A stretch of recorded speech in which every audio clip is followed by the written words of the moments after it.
Hello friends, कैसे हैं आप सब। आई होप आप लोग स्वस्थ होंगे, अपनी तैयारी में व्यस्त होंगे। आज हम डिस्कस करेंगे हिंदी इंपॉर्टेंट क्वेश्चंस। ये सभी क्वेश्चन आपके DSSB, एनवीएस, केवीएस और ईएमआरएस के द्वारा पूछे गए हैं, इसलिए आप सभी लोग वीडियो को लास्ट तक जरूर वॉच करिएगा।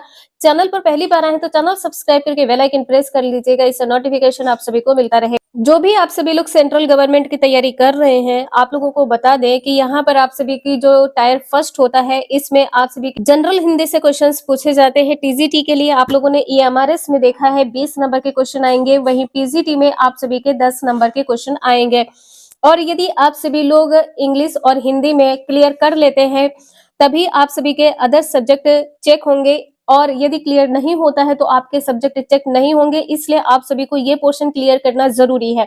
तो चलिए यहाँ पर स्टार्ट करते हैं। क्वेश्चन आपका फर्स्ट दिया गया है, छह वर्ण किन वर्णों के योग से बना है, निम्नलिखित विकल्पों में से सही विकल्प की पहचान कीजिए। अगर आप लोगों को पता होगा तो यहाँ पर देखिए, किसी भी ऑप्शन में छह वर्ण के लिए जो संयोग है ये नहीं दिख रहा। छह वर्ण किससे मिलकर बना होता है, तो यहाँ पर आधा का प्लस यहाँ पर श से बना होता है। और जो संयोग वर्ण होते हैं ये कौन कौन से होते हैं, तो आपको पता है च, इसके बाद में त्र, इसके बाद में ज्ञा, और यहाँ पर छ, त्रंग, ज्ञा, और यहाँ पर श्र हो जाएगा। तो श्र में जैसे बोल रहे, देखिए यहाँ पे छ में आपने देखा है क्या है, छ में यहाँ पर क्या है, आधा का है, फिर यहाँ पर शा है। इसके बाद में त्र में क्या हो जाएगा, त्र से जैसे कि पता चल रहा है यहाँ पर ता और रा होगा, ता प्लस रा हो जाएगा, आधा ता प्लस पूरा रा हो जाएगा। इसके बाद में ज्ञा में क्या हो जाएगा, जैसे कि ज्ञा से ही पता चल रहा है आधा जा और यहाँ पर पूरा इया हो जाएगा। श्रा, यहाँ पर क्या हो जाएगा, श्रा। तो श्रा में क्या हो जाएगा, यहाँ पर ये शा हो जाएगा आधा और प्लस यहाँ पर रा हो जाएगा। तो ये चारों पॉइंट इंपॉर्टेंट है, आपके एग्जाम के लिए देख सकते हैं कि केवीएस में पूछा गया क्वेश्चन है। आपसे पूछा जा सकता है कि संयुक्त व्यंजन की संख्या कितनी है, तो संयुक्त व्यंजन की संख्या 4 है। कौन कौन से हैं, छ, त्र और ज्ञा और यहाँ पर श्रा, ये 4 है। नेक्स्ट है, ढा वर्ण किस वर्ग का है, दिए गए विकल्पों में सही विकल्प छाटिए। देखिए का वर्ग में क्या होता है, का वर्ग में हो जाता है का, खा, गा, घा और अंगा। इसके बाद में चा वर्ग में तो आपको पता है चा, छा, जा, झा और यहाँ हो जाएगा। पा वर्ग में क्या होता है, पा, फा, बा, भा और मा हो जाएगा। यहाँ पर क्या हो जाएगा, टा वर्ग में टा है, इसके बाद में ठा, टा, ठा, डा, ढा और अड़ा। तो यहाँ पर आपसे पूछा क्या है, ढा किसमें आ जाएगा, टा वर्ग में आ जाएगा। डी आंसर यहाँ पर आपका सही हो जाएगा। नेक्स्ट है, भाषा की सबसे छोटी इकाई की पहचान निम्नलिखित विकल्पों में से कीजिए। यहाँ पर आपको बताना है क्या सही होगा, तो आंसर यहाँ पर आपका पहला सही हो जाएगा। जो ध्वनि होती है ये किसका मूल स्रोत है, तो भाषा का मूल स्रोत है। ध्वनि जो है भाषा का मूल स्रोत है। ध्वनि होती क्या है, जैसे चूहे क्या कहते हैं, चूहे चींची की आवाज निकालते हैं, तो जो ये चींची है ये क्या है, ये एक प्रकार की ध्वनि है। बिल्ली म्याऊ म्याऊ करती है, तो ये क्या है, ये भी ध्वनि है। तो भाषा की जो सबसे छोटी इकाई होती है इसको ध्वनि कहते हैं, और ध्वनि भाषा का मूल स्रोत होती है। एक क्वेश्चन आपसे ये भी पूछा जा सकता है कि भाषा की सूक्ष्म इकाई क्या है। जैसे सबसे छोटी इकाई पूछा है, यहाँ पर सूक्ष्म इकाई कहकर पूछा जा सकता है, जिसका दोनों का मतलब एक ही होता है, वर्ण, जिसका खंडन ना किया जा सके। जैसे यहाँ पर का है, खा है, इसको आप खंडित नहीं कर सकते हैं, इनको क्या कहते हैं, इनको वर्ण कहते हैं। और जो वर्ण है भाषा की सूक्ष्म इकाई है। नेक्स्ट है, ज्ञा वर्ण किन वर्णों के संयोग से बना है, निम्नलिखित विकल्पों में से सही विकल्प की पहचान कीजिए। यहाँ पर पहला आंसर आपका सही हो जाएगा, आधा जा है और पूरा इया हो जाएगा। और आप लोगों को पता है कि जो संयोग वर्ण होते हैं ये कितने होते हैं, तो ये 4 होते हैं। कौन कौन से होते हैं, तो यहाँ पर छ, त्र, ज्ञा और यहाँ पर श्रा हो जाएगा। तो ये 4 वर्ण होते हैं जो 2 वर्णों के संयोग से मिलकर बने होते हैं। नेक्स्ट है, पा किस तरह की ध्वनि है, नीचे दिए गए विकल्पों में से सही विकल्प का चयन कीजिए, यहाँ पर बताना है। तो जैसे कि आपको पता है कंठ में का वर्ग हो जाएगा, का वर्ग होगा, और यहाँ पर कंठ के बाद में क्या होता है, तालव्य, तालव्य में चा वर्ग हो जाएगा। कंठ, तालु, मूर्धा, मूर्धा तीसरे नंबर पर आ जाएगा, तो यहाँ पर टा वर्ग हो जाएगा। इसके बाद में दंत, दंत चौथे नंबर पर है, दंत्य किस नंबर पर है, तो चौथे नंबर पर है। ये यहाँ पर क्या हो जाएगा, ता वर्ग हो जाएगा। और इसके बाद में पांचवें नंबर पर ओष्ठ है, ओष्ठ में क्या हो जाएगा, पा वर्ग हो जाएगा। तो पा वर्ग पूछा है, सी आंसर यहाँ पर सही है, पा वर्ग। यहाँ पर आप सभी लोग देख सकते हैं कुछ इस प्रकार से आप सभी के उच्चारण, स्थान और ध्वनि दी गई है। कंठ में क्या हो जाएगा, का खा गा घा, यहाँ पर घा होगा और अंगा हो जाएगा। तालव्य में चा छा जा झा इया हो जाएगा। मूर्धन्य में टा ठा डा ढा अड़ा हो जाएगा। दंत में ता था दा धा ना हो जाएगा। ओष्ठ में पा फा बा भा मा हो जाएगा।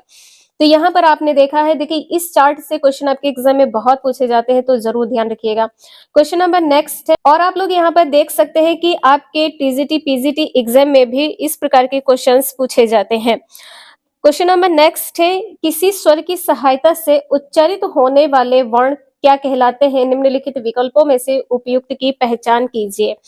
तो यहाँ पर कहा गया है किसी स्वर की सहायता से, स्वर की सहायता से उच्चारित होने वाले जो वर्ण होते हैं इनको व्यंजन कहते हैं, व्यंजन कहते हैं। जैसे यहाँ पर आधा का लिख लीजिए और इसके बाद में आ लिख लीजिए, तो यहाँ पर क्या हो जाएगा, का। जब आप का बोलते हैं तो यहाँ पे छोटा आ निकलता है, इसका जो स्वर है वो किस प्रकार से निकलता है, आ में निकलता है।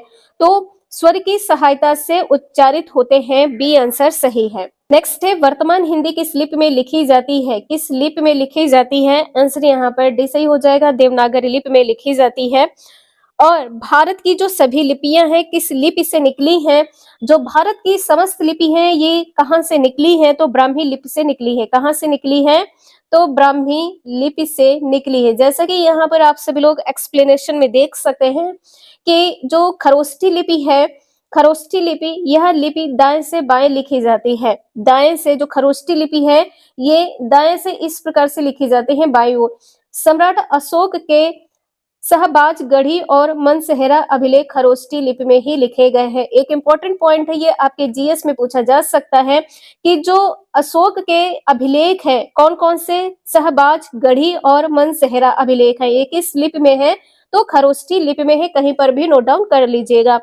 इसके बाद में यहाँ पर है मंदारिनी। जो मंदारिन है यह एक चीनी भाषा है। जो मंदारिन है ये क्या है, एक चीनी भाषा है जो चीनी भावचित्र में ही लिखी जाती है। अब चीनी भाषा है तो चीनी भावचित्र में ही लिखी जाएगी। इसके बाद में है पाली। पाली का शाब्दिक अर्थ क्या होता है, पवित्र रचना। इसे बौद्ध त्रिपिटक की भाषा के रूप में भी जाना जाता है। बौद्ध त्रिपिटक की भाषा क्या है, तो पाली है। इंपॉर्टेंट है और ये आपका हिंदी और जीएस में भी पूछा जा सकता है। साथ में यदि आप लोग एसएसटी की प्रिपरेशन करेंगे तो उसमें भी क्वेश्चन आपको देखने को मिलेगा।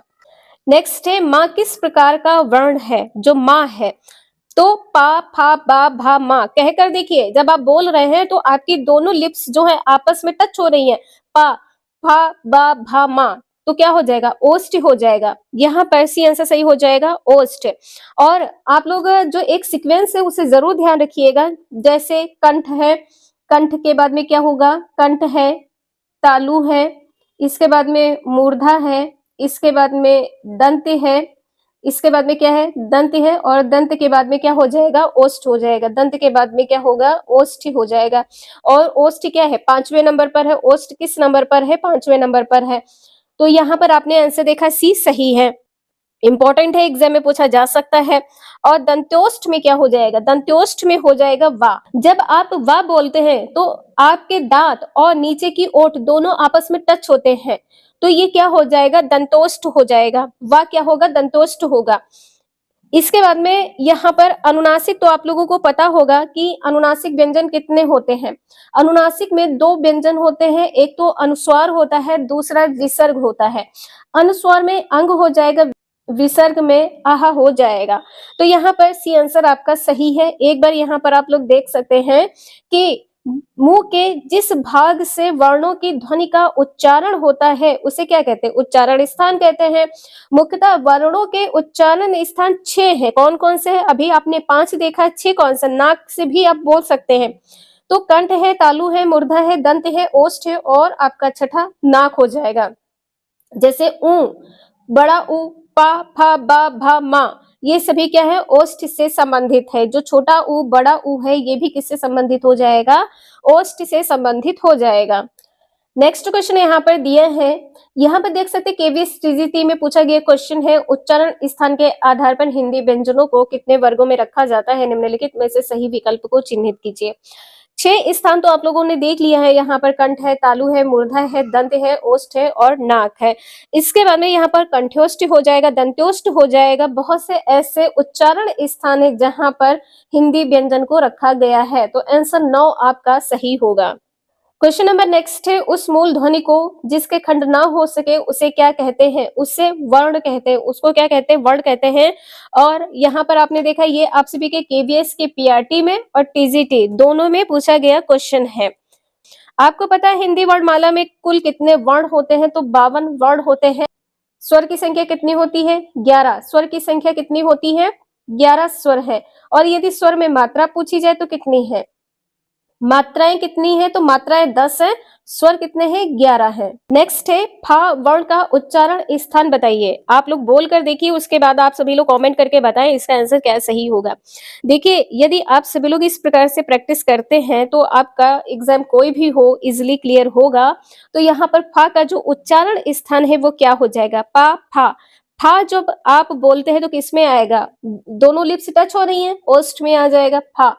तो यहाँ पर डी आंसर आपका सही हो जाएगा, फा में आएगा। एक बार फिर से आप लोग यहाँ पर देख सकते हैं कि कंठ में क्या होगा, कंठ में का वर्ग है, कंठ तालु में चा वर्ग है, कंठ तालु। इसके बाद में तीसरे नंबर पर मूर्धा आएगा, जरूर ध्यान रखिएगा, मूर्धा दंत्य ओष्ठ, का च ट त पा। ठीक है, तो इसे जरूर ध्यान रखिएगा। तीसरे स्थान पर आपका मूर्धा होगा, चौथे स्थान पर दंत्य हो जाएगा, पांचवें स्थान पर ओष्ठ है। इंपॉर्टेंट है, आपके एग्जाम में क्वेश्चन 100% पूछा ही जाना है। एक क्वेश्चन यहाँ पर छूट गया है, तो आप लोग यहाँ पर देख सकते हैं, जो निम्नलिखित में से संयुक्त व्यंजन है कौन सा है। तो यहाँ पर संयुक्त व्यंजन क्या हो जाएगा, छा यहाँ पर संयुक्त व्यंजन है। संयुक्त व्यंजन की संख्या कितनी होती है, 4 होती है। कौन कौन से संयुक्त व्यंजन है, छ, त्र, ज्ञ और यहाँ पर स्र हो जाएगा। ठीक, ये 4 संयुक्त व्यंजन होते हैं। यहाँ पर देख सकते हैं छा को किस प्रकार से लिखते हैं, का आधा का होगा, यहाँ पर शा हो जाएगा। इसके बाद में त्रा में आधा ता है, पूरा रा है, ज्ञा में आधा जा है, पूरा इया है, और स्रा में आधा सा ये है और यहाँ पर रा हो जाएगा। तो इस प्रकार से आपको याद रखना है। क्वेश्चन नंबर 12 आप लोगों ने देख लिया है। 13 क्वेश्चन नंबर पर देखते हैं, अनुनासिक व्यंजन कौन से होते हैं। तो अनुनासिक व्यंजन कौन से होते हैं, यहाँ पर डी आंसर आपका सही हो जाएगा। वर्ग का पंचमाक्षर, पंचमाक्षर का मतलब होता है प्रत्येक वर्ग का 5वां अक्षर। जैसे यहाँ पर का, चा, टा, ता, पा है। ठीक है, ये का वर्ग है, तो इसका जो 5वां अक्षर होगा, जो 5वां अक्षर होगा, ये सभी क्या होंगे, का खा गा घा अंगा, चा छा जा झा इया, टा ठा डा ढा अड़ा और ता था दा धा ना, पा फा बा भा मा। तो ये जो 5वां वर्ण है ये क्या कहलाएगा, अनुनासिक व्यंजन कहलाएगा। इसको क्या कहते हैं, अनुनासिक व्यंजन कहते हैं। अनुनासिक व्यंजन की संख्या कितनी होती है, तो 5 होती है। अनुनासिक व्यंजन की संख्या 5 होती है। नेक्स्ट है, मूर्धन्य ध्वनियां कौन सी हैं, तो यहाँ पर आपको बताना है कंठ तालु मूर्धा। मूर्धा तीसरे नंबर पर है, तीसरे नंबर पर है, तो का च टा, यहाँ पे क्या हो जाएगा, टा, यहाँ पे टा ठा डा ढा अड़ा। तो आंसर यहाँ पर आपका बी सही हो जाएगा। इसके बाद में यहाँ पर चा वर्ग ये हो जाएगा। चा वर्ग में क्या, चा वर्ग में क्या होगा, कंठ के बाद तालु होता है, कंठ के बाद तालु है, कंठ तालु मूर्धा। इसके बाद में दंत्य ता था दा धा ना, और इसके बाद में यहाँ पर पाफा बाभा मा ओष्ठ हो जाएगा। यहाँ पर क्या हो जाएगा, ओष्ठ हो जाएगा। एक बार यहाँ पर आप लोग पुनः देख सकते हैं कि आपके एग्जाम में किस प्रकार के क्वेश्चन पूछे जाते हैं। ये टॉपिक आपके एग्जाम के लिए वेरी मोस्ट इंपॉर्टेंट होने वाला है, इसलिए आप सभी लोग वीडियो को लास्ट तक जरूर वॉच करिएगा, और कहीं पर भी ना समझ में आए तो हमें कमेंट करके जरूर बता दीजिएगा। कंठ तो आप लोगों को रट गया होगा, कंठ में क्या होता है, कंठ आपका का वर्ग है, लेकिन साथ में यहाँ पर छोटा आ और बड़ा आ भी आएगा। साथ में यहाँ पर हा भी आ जाएगा। तालव्य में क्या होगा, तालव्य में चा वर्ग तो आएगा ही, साथ में यहाँ पर छोटी ई, बड़ी ई, या और शाह आ जाएगा। मूर्धन्य में तीसरा वर्ग है तो टाठा डाढ़ा अड़ा हो जाएगा, इसके बाद में री है और रा और यहाँ पर शाह हो जाएगा। दंत में आप लोगों को पता है ता वर्ग है, इसके बाद में ला और यहाँ पर सा हो जाएगा। ओष्ठ में क्या हो जाएगा, पा वर्ग है, पा वर्ग के बाद में छोटा ऊ बड़ा ऊ हो जाएगा। तालव्य, कंठ तालव्य में क्या होगा, ए आय होगा, कंठ तालव्य में ए आय होगा। कंठोष्ठ में ध्वनि में क्या हो जाएगा, ओ औ हो जाएगा। दंत्योष्ठ में वा हो जाएगा। तो यहाँ पर ये आप लोग जरूर देख लीजिएगा। आप लोग किसी भी एग्जाम की तैयारी करना है, आपके एग्जाम में ये क्वेश्चन पूछा ही जाना है। क्वेश्चन नंबर नेक्स्ट है, हिंदी वर्णमाला में घा वर्ण डैश विभाग में आता है। जो घा वर्ण है किस में आएगा, तो घा तो आपको पता है ये व्यंजन है, घा क्या है, व्यंजन है। आंसर आपका यहाँ पर बी सही हो जाएगा। व्यंजन होते हैं किसकी सहायता से बोले जाते हैं, स्वर की सहायता से बोले जाते हैं। व्यंजन स्वर की सहायता से बोले जाते हैं, स्वर की सहायता से बोले जाते हैं। बी आंसर आपने देखा है, सही है। और व्यंजनों की संख्या कितनी मानी जाती है, 33 व्यंजन माने जाते हैं। और आपको पता होगा द्विगुण व्यंजन कौन से हैं, द्विगुण व्यंजन कौन से हैं, यहाँ पर डा और ढा, और डा और ढा में नीचे बिंदु जरूर ध्यान रखिएगा। नेक्स्ट है, महाप्राण किसे कहते हैं, टीजीटी में पूछा गया क्वेश्चन है, महाप्राण किसको कहते हैं। और महाप्राण आपने संख्या ध्यान रखी होंगी, आप लोगों को याद होगा तो 24। महाप्राण किससे संबंधित है, 24। प्रत्येक वर्ग का दूसरा और चौथा वर्ण क्या कहलाता है, महाप्राण कहलाता है। बी आंसर सही है। जिन वर्णों के उच्चारण में मुख से अधिक श्वास निकले, जैसे यहाँ पर का के बाद में खा, जब आप खा बोलते हैं तो मुंह से अधिक श्वास निकलती है, तो श्वास अधिक निकले तो क्या होगा, महाप्राण। क्वेश्चन नंबर नेक्स्ट है, अल्प प्राण को दर्शाता है। तो महाप्राण 24 है, तो 24 निकाल दो तो कितना बचा, 1 3 5, 1 3 5 क्या हो जाएगा, अल्प प्राण हो जाएगा। 135, तो आंसर यहाँ पर क्या सही होगा, अड़ा सही हो जाएगा, टाठा डाढ़ा अड़ा। तो आंसर यहाँ पर आपका सी सही है। क्वेश्चन नंबर नेक्स्ट है, निम्न में से कौन सा वर्ण महाप्राण को दर्शाता है। महाप्राण 24 ध्यान रखिएगा। और ये आप देख सकते हैं DSSB द्वारा पूछा गया क्वेश्चन है। यहाँ पर क्या सही होगा, टा ठा, ठा यहाँ पर क्या है, टा ठा, ठा यहाँ पर महाप्राण है, तो डी आंसर यहाँ पर आपका सही हो जाएगा, डी आंसर यहाँ पर सही है।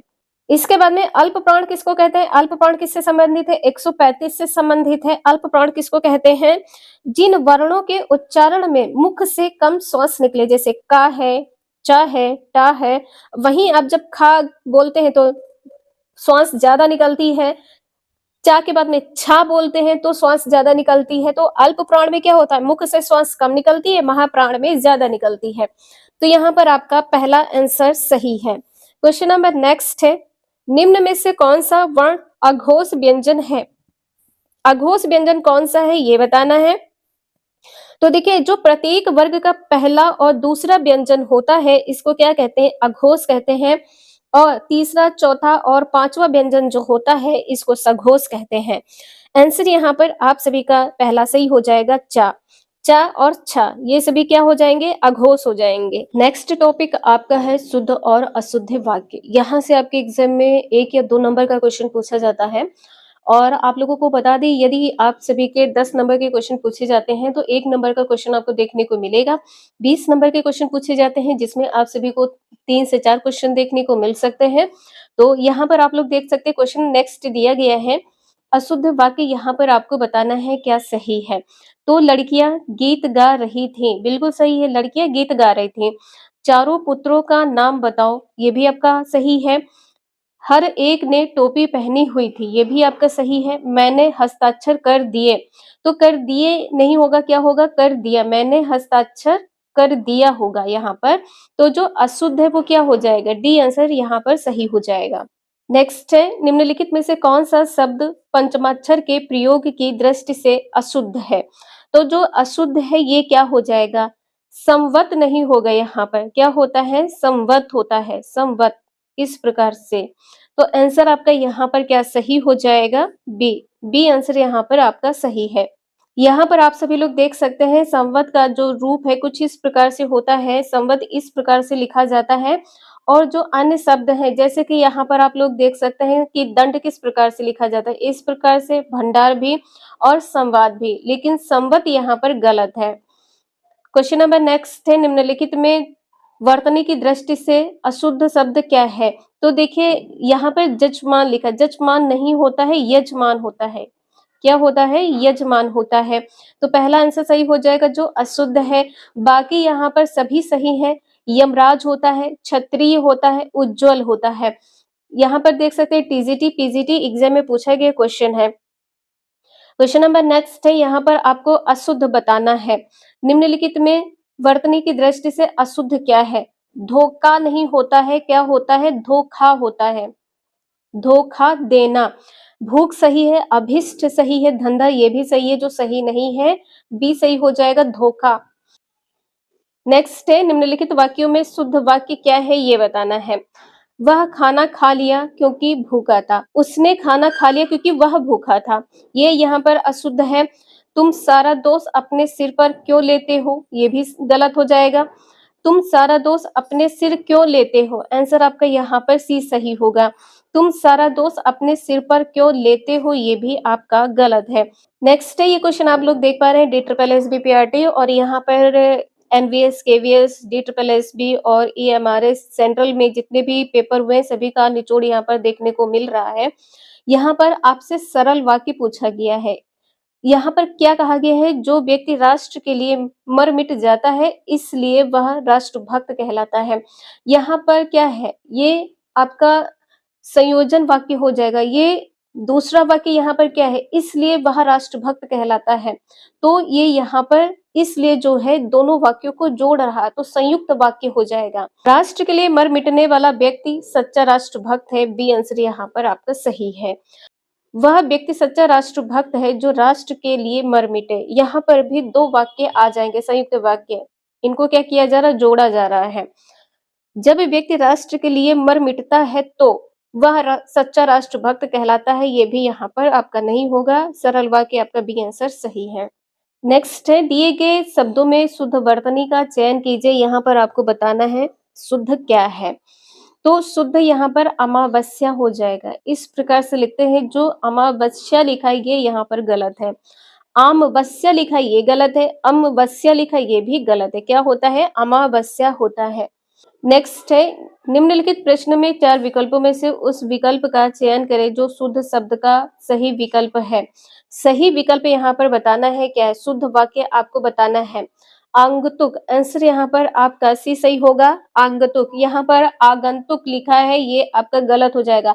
आगंतुक नहीं होगा, आगंतुक ये भी आपका गलत हो जाएगा। आंसर यहाँ पर आपका सी सही है। नेक्स्ट है, निम्न विकल्पों में से उस विकल्प का चयन कीजिए जो शुद्ध वाक्य का सही विकल्प है। शुद्ध वाक्य का सही विकल्प यहाँ पर आपको बताना है क्या सही होगा।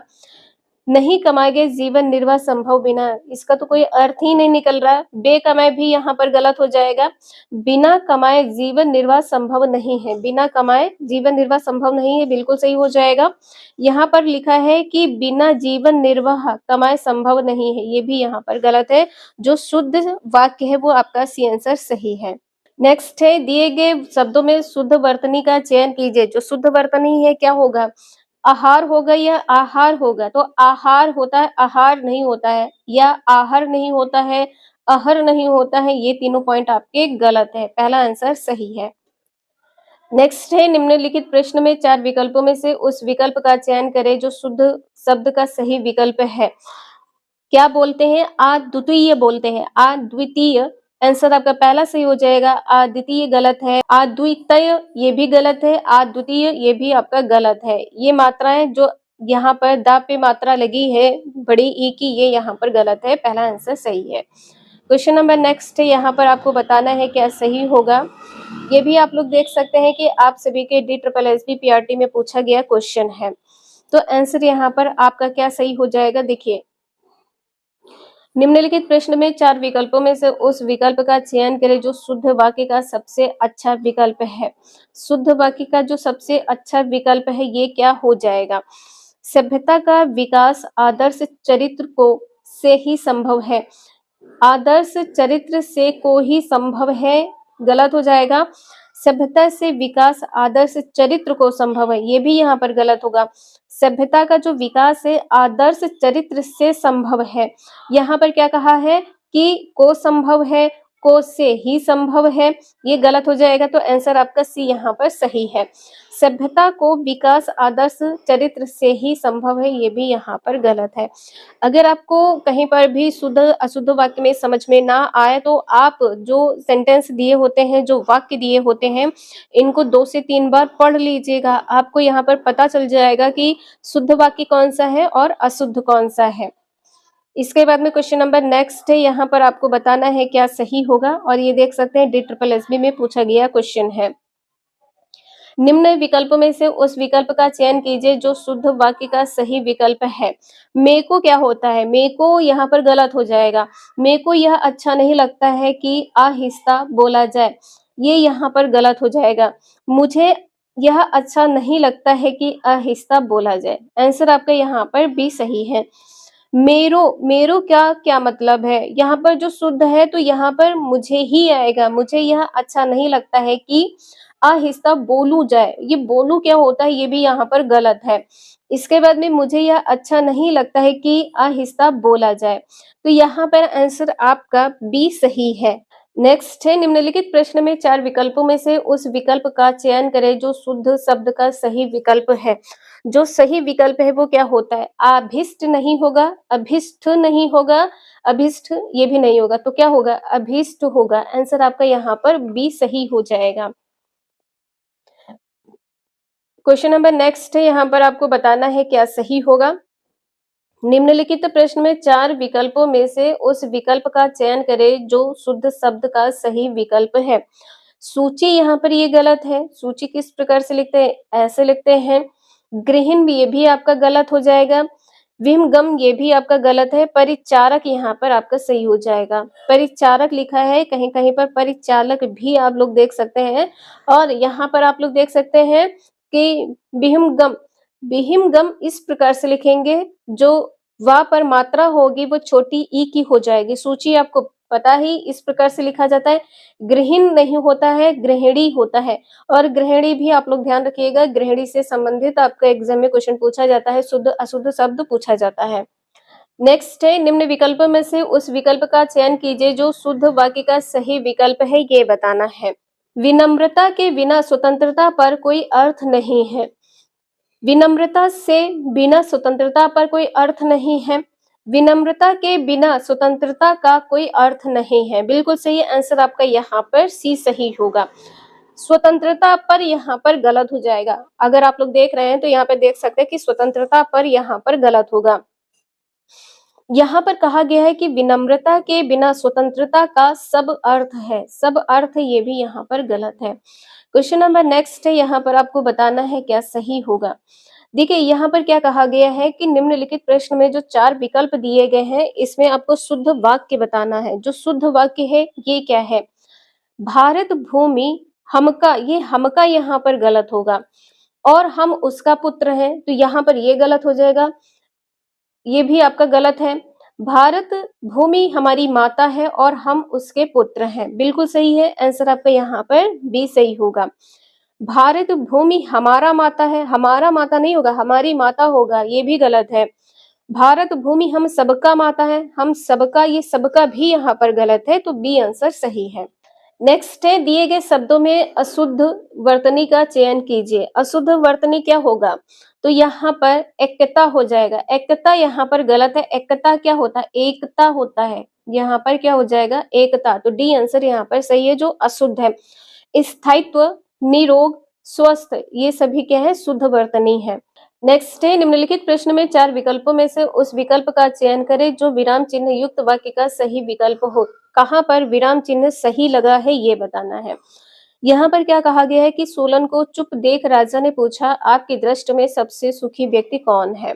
यहाँ पर एपोस्ट्रोफी कॉमा लगना चाहिए था, तो ये यहाँ पर गलत हो जाएगा। ठीक है, यहाँ पर ये गलत हो जाएगा। यहाँ पर तो विराम चिन्ह ही लगा दिया गया, तो विराम चिन्ह भी यहाँ पर गलत होगा। सोलन को चुप देख राजा ने पूछा, आपकी दृष्टि में सबसे सुखी व्यक्ति कौन है? तो यहाँ पर एपोस्ट्रोफी कॉमा लगेगा, कॉमा भी लगेगा और एपोस्ट्रोफी कॉमा भी लगेगा। तो आंसर आपका सी सही है। क्वेश्चन नंबर नेक्स्ट है, इसमें भी आपको क्या बताना है? इसमें बताना है विराम चिन्ह। जो सही विराम चिन्ह सही लगा है वो क्या है? अरे वाह! अरे वाह! तो यहाँ पर गलत हो जाएगा, डॉट डॉट यहाँ पर है, ये यहाँ पर गलत होगा, बी आंसर सही होगा। यहाँ पर अरे वाह! यह सुंदर चित्र किसने बनाया? ये आपका आंसर सही हो जाएगा। जब आप किसी चीज के बारे में पहली बार देखते हैं या मतलब वो चीज आपको अच्छी लगी तो आप क्या कहते हैं? अरे वाह! तो अरे वाह विस्मयादि बोधक हो जाएगा, या उस चीज को देखकर आप आश्चर्यचकित हो जाते हैं। तो आश्चर्यचकित होना ये क्या हो जाएगा? विस्मयादि बोधक। और यहाँ पर आप लोग देख सकते हैं कि इसमें कौन सा चिन्ह लगेगा। ये इस प्रकार से चिन्ह लगेगा। नेक्स्ट है, दिए गए शब्दों में शुद्ध वर्तनी का चयन कीजिए। जैसे आप लोग बोल देते हैं नगद, तो यहाँ पर नगद नागद नहीं होगा, नाकद नहीं होगा। आंसर यहाँ पर क्या हो जाएगा? पहला नकद। नेक्स्ट है, दिए गए शब्दों में शुद्ध वर्तनी का चयन कीजिए। यहाँ पर आपको शुद्ध बताना है, तो क्या बोलते हैं? दामाद बोलते हैं। क्या बोलते हैं? दामाद। यहाँ पर लिखा है दाममाद, ये गलत है। दमाद ये भी गलत है। दमाद ये भी गलत है। दामाद आंसर आपका बी सही होगा। नेक्स्ट है, इसमें भी आपको शुद्ध शब्द बताना है। शुद्ध वर्तनी क्या है? जागृत होता है, तो जागृत यहाँ पर ये हो जाएगा। जागृत यहाँ पर आपका डी आंसर सही होगा। ये यहाँ पर जो र है ये गलत है। नेक्स्ट है, दिए गए शब्दों में शुद्ध वर्तनी का चयन कीजिए। यहाँ पर आपको बताना है क्या सही होगा। अनजान नहीं होता, क्या होता है? अनजान होता है, जिससे आप परिचित नहीं है। अनजान यहाँ पर गलत है, अनजान यहाँ पर ये भी गलत है। नेक्स्ट है, निम्नलिखित वाक्यों में त्रुटि वाले वाक्य की पहचान कीजिए। यहाँ पर आपको बताना है किसमें त्रुटि है। तो यहाँ पर पहले पॉइंट में त्रुटि, ए में त्रुटि है। रामा घर को जाती है, रामा घर जाती है होगा यहाँ पर, को यहाँ पर नहीं होगा। राधा बाजार जाती है, राम घर जाता है, राधिका पुस्तक पढ़ रही है। तो ये 25 क्वेश्चन आपके शुद्ध अशुद्ध वाक्य से कंप्लीट होते हैं। इसके बाद में यहाँ पर आप लोग देख सकते हैं कि आगे जो आपका नेक्स्ट टॉपिक है, नेक्स्ट टॉपिक आप सभी का संज्ञा से है। और यहाँ पर आपको बताना है, निम्नलिखित प्रश्न में 4 विकल्पों में से उस विकल्प का चयन करें जो भाववाचक संज्ञा का सही विकल्प नहीं है। जो भाववाचक संज्ञा का सही विकल्प नहीं है, तो यहाँ पर देखिए खारापन क्या है? खारापन। तेजस्विता क्या है? चिकनाई क्या है? तो जिससे आप लोग क्वेश्चन का आंसर नहीं निकाल पा रहे हैं तो वो आपका भाववाचक होगा। और यहाँ पर आपसे पूछा क्या गया है कि जो भाववाचक संज्ञा है क्या नहीं है, सही विकल्प ग्राम्य हो जाएगा। किसी गांव का नाम आप बता सकते हैं और ये किसमें आएगा? ये आपका आ जाएगा जातिवाचक संज्ञा में। ग्राम्य क्या है? जातिवाचक संज्ञा में आएगा, जातिवाचक संज्ञा में आएगा। आंसर यहाँ पर आपका बी सही है।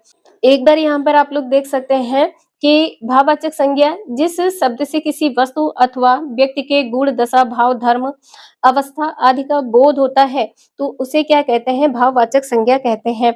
और यहाँ पर जातिवाचक संज्ञा आप लोग देख सकते हैं, जैसे खारापन है, तेजस्विता है, चिकनाई है, ये सभी क्या है? भाववाचक संज्ञा है। नेक्स्ट है, निम्नलिखित प्रश्न में 4 विकल्पों में से उस विकल्प का चयन करें जो भाववाचक संज्ञा का सही विकल्प नहीं है। तो सही विकल्प क्या होगा? यहाँ पर बुढ़ापा हो जाएगा। जो सही शब्द होगा वो क्या हो जाएगा? बुढ़ापा हो जाएगा। तो भाववाचक संज्ञा का सही विकल्प क्या नहीं है? पहला आंसर आपका सही हो जाएगा। यहाँ पर आप लोग देख सकते हैं कि जो बुढ़ापा, जो बूढ़ा शब्द है ये कैसा? ये जातिवाचक संज्ञा है। इसमें क्या होता है? सभी की जाति को बताता है, इसमें समस्त जाति को बताया जा रहा है। जबकि जो फैलाव है, परिष्कार है, प्रयोग है, ये सभी क्या है? भाववाचक संज्ञा है। और जो भाववाचक संज्ञा होता है इसमें क्या हो जाएगा? बुढ़ापा हो जाएगा, बूढ़ा का बुढ़ापा हो जाएगा। इसके बाद में यहाँ पर देख सकते हैं जो भाववाचक संज्ञा है इसमें क्या होता है? तो इसमें व्यक्ति के गुण है, दशा है, धर्म है, भाव है, अवस्था है, स्वभाव इत्यादि का बोध किया जाता है। और भाववाचक संज्ञा में इसके कुछ उदाहरण है, जैसे बुढ़ापा है, लड़ाई है, ममत्व है, मिठास है, ये सभी भाववाचक संज्ञा के अंतर्गत आएंगे। इसके बाद में यहाँ पर आप लोग देख सकते हैं, नेक्स्ट है, निम्नलिखित प्रश्न में 4 विकल्पों में से उस विकल्प का चयन करें जो भाववाचक संज्ञा का सही विकल्प नहीं है। यहाँ पर चालाक हो जाएगा, जो सही नहीं है, चालाक है। और यहाँ पर आपका मिठास है, राष्ट्रीय, सरलता, ये सभी भाववाचक संज्ञा के अंतर्गत आएंगे। इसके बाद में यहाँ पर भी आपको बताना है जो भाववाचक संज्ञा में नहीं है वो क्या है। तो यहाँ पर आप लोग देख सकते हैं क्या हो जाएगा, यहाँ पर देव नहीं होगा। देव किसमें हो जाएगा? देव का क्या होता है? देवत्व होता है, और देवत्व होगा तो यहाँ पर भाववाचक हो जाएगा। देव यहाँ पर समस्त जाति को बताया जा रहा है, तो यहाँ पर आंसर आपका पहला सही हो जाएगा। नेक्स्ट है, निम्नलिखित प्रश्न में 4 विकल्पों में से उस विकल्प का चयन करें जो भाववाचक संज्ञा का सही विकल्प नहीं है। तो कड़वाहट है, आनंद है, आवश्यकता है। देखिए, एक अंकित होता है जो चिन्ह को, किसी चीज को चिन्हित करने के लिए होता है अंकित करना, लेकिन जो यहाँ पर अंकित है ये किसी व्यक्ति का नाम है, तो यहाँ पर क्या हो जाएगा? व्यक्तिवाचक संज्ञा हो जाएगा, व्यक्तिवाचक संज्ञा। आंसर यहाँ पर आपका सी सही है। नेक्स्ट है, यहाँ पर आपको बताना है क्या सही होगा। निम्नलिखित में 4 विकल्प दिए गए हैं और विराम चिन्ह युक्त वाक्य का सही विकल्प होगा क्या? तो यहाँ पर देखिए क्या कहा गया, आहा। आ में जब आप बोलते हैं आहा, तो यहाँ पर विस्मयादि बोधक चिन्ह लगेगा, और विस्मयादि बोधक में आपका पहला आंसर सही है। आहा, यह पीड़ा अब और सहन नहीं होती, तो आंसर आपका यहाँ पर पहला सही है। यहाँ पर कॉमा ये गलत हो जाएगा, और यहाँ पर कहीं पर भी विस्मयादि बोधक चिन्ह नहीं लगा है, और आहा यहाँ पर गलत है। नेक्स्ट है, दिए गए शब्द की संज्ञा ज्ञात कीजिए। भीड़ यहाँ पर क्या हो जाएगी? भीड़ एक प्रकार का समूह होता है, तो यहाँ पर समूहवाचक संज्ञा हो जाएगी, समूहवाचक संज्ञा। इसके बाद में यहाँ पर आप लोग देख सकते हैं कि आपसे ये पूछा गया है समूह में, तो समूह में क्या हो जाएगा? निम्नलिखित शब्दों में से कौन सा शब्द समूहवाचक संज्ञा है, ज्ञात कीजिए। तो यहाँ पर गड्डी हो जाएगा। गड्डी या तो नोट की हो सकती है, ताश की हो सकती है, या कोई रफ पेज की हो सकती है, रजिस्टर की हो सकती है। तो इसको क्या कहते हैं? जो समूहवाचक में आएगा वो आपकी गड्डी हो जाएगा। इसके बाद में यहाँ पर आप लोग देख सकते हैं कि व्यक्तियों का समूह क्या होगा, जिसमें सभा है, समिति है, संघ है, परिवार है, झुंड है, कक्षा है। और यहाँ पर आप लोग देख सकते हैं कि समूहवाचक संज्ञा में क्या होगा, इसमें वस्तुओं का समूह हो सकता है, जैसे ढेर है, श्रृंखला है, गुच्छा है, पुंज, ये सभी। नेक्स्ट है, निम्नलिखित शब्दों में से भाववाचक संज्ञा ज्ञात कीजिए। तो भाववाचक संज्ञा यहाँ पर आपका सत्य हो जाएगा। नेक्स्ट है, दिए गए शब्द की भाववाचक संज्ञा क्या है? तो सर्वस्व होगा, सर्वस्व। आंसर आपका यहाँ पर बी सही हो जाएगा, सर्वस्व। नेक्स्ट है, मेरी माँ खाना बना रही है, वाक्य में कर्ता का विस्तार करो। तो खाना कौन बना रही? मेरी माँ बना रही, तो मेरी यहाँ पर क्या हो जाएगा? कर्ता हो जाएगा। करने वाला कौन है? मेरी माँ। तो यहाँ पर सी आंसर आपका सही होगा। नेक्स्ट है, निम्नलिखित शब्दों की व्याकरणिक कोटियां किस विकल्प में ठीक ठीक प्रदर्शित की गई हैं? यहाँ पर आपको बताना है क्या सही होगा। तो देखिए, इसमें क्या हो जाएगा, सबसे पहले क्या आता है? सबसे पहले सर्वनाम नहीं आता है, सबसे पहले संज्ञा आती है। संज्ञा के बाद में क्या है? क्रिया होगी, क्रिया के बाद में सर्वनाम है, और इसके बाद में विशेषण है। इनमें लास्ट में संज्ञा कहा गया, ये गलत हो जाएगा, और सर्वनाम पहले नहीं आएगा, ये भी गलत है, तो डी आंसर सही है। नेक्स्ट है, रहम किस तरह की संज्ञा है? नीचे दिए गए विकल्पों में से सही विकल्प का चयन कीजिए। तो यहाँ पर आंसर क्या सही हो जाएगा? व्यक्तिवाचक संज्ञा है। रहीम एक नाम है और यह व्यक्ति से संबंधित है, तो व्यक्तिवाचक संज्ञा हो जाएगा।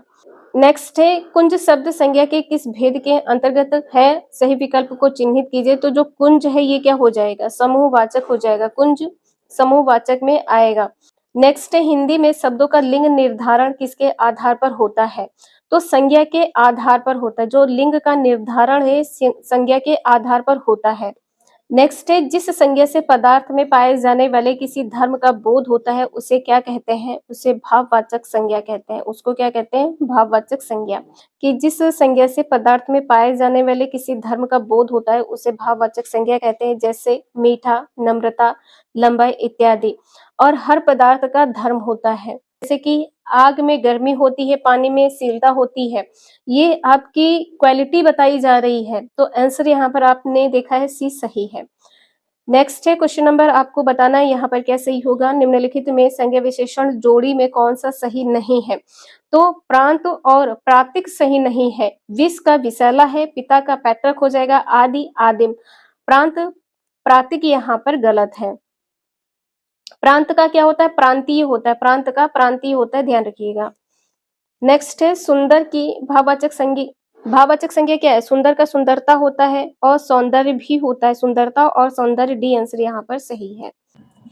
नेक्स्ट है सभा शब्द का प्रयोग किस संज्ञा के अंतर्गत आता है? तो जो सभा होती है, सभा में समस्त व्यक्ति बैठे होते, 2, 4, 6, 8 इस प्रकार से व्यक्ति बैठे होते हैं, तो ये समूह से संबंधित हो जाएगा। आंसर आपका समूह सही होगा यहाँ पर। नेक्स्ट है संज्ञा की व्याप्ति किससे मर्यादित होती है? तो विशेषण से। आंसर यहाँ पर सी सही हो जाएगा। तो आपने यहाँ पर देखा है कि आपके D triple S B, KVS, TGT, PGT ये हमारे सभी में क्वेश्चंस पूछे गए, इसलिए आप सभी लोग इसका रिवीजन जरूर कर लीजिएगा। आज के लिए इतना ही, मिलते हैं नेक्स्ट क्लास में। Thank you for watching this video.